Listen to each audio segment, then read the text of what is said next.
Gutierrez sa panibagong ginanapang pelikula kung saan kasama niya rito si Daniel Padilla. Panoorin po natin ito. There's always pressure. And if you want to succeed in this industry, you have to shine with that pressure. Diba? Pressure is always part of it. But there's a saying that you're only as good as your last project. But this time, I'm very thankful that I'm surrounded by a great group of artists, great group of creatives, and I think we're gonna push the boundaries again with this one. Yan. May nakakaalala sa'yo, di ba? Lagi daw. Correct. Kasi- Lagi naman daw may pressure. Galing kasi si Richard Gutierrez dun sa kanyang series Ironheart kung saan kinunan din to sa ibang bansa.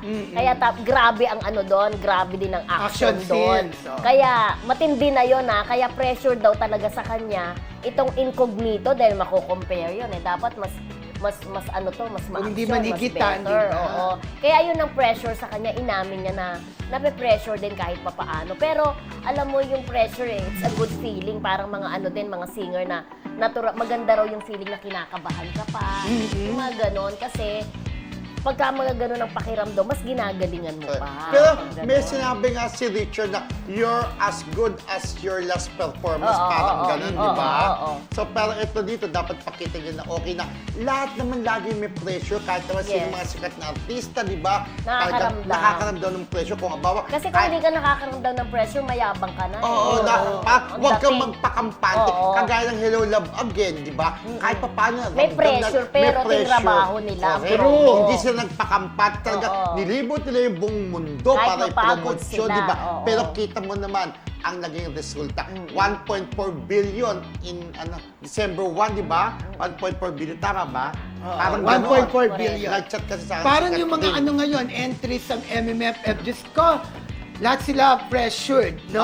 In fairness, totoo yun na. Correct, Kung siyempre lahat naman sila gusto nila maging top grosser yung kanilang movie. Oo, di ba? i-discuss natin yan sa mga susunod na Yeah. araw dahil nakapag-interview tayo ng mga producers, no? Na may Correct. kinalaman dyan sa mga entries sa Metro Manila Film Festival.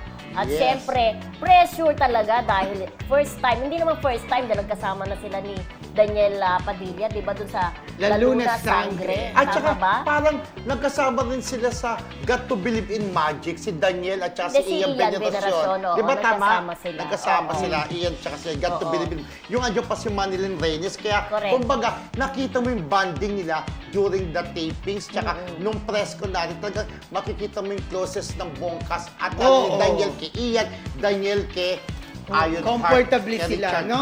Correct. Yes, correct. At in fairness naman kay Richard, hindi siya nababakante magmula nung lumipat isa siya rin. sa kapamilya In niya. fairness. Oo, at magagandang project na napupunta sa kanya. True, lalo. Action talaga. Cor-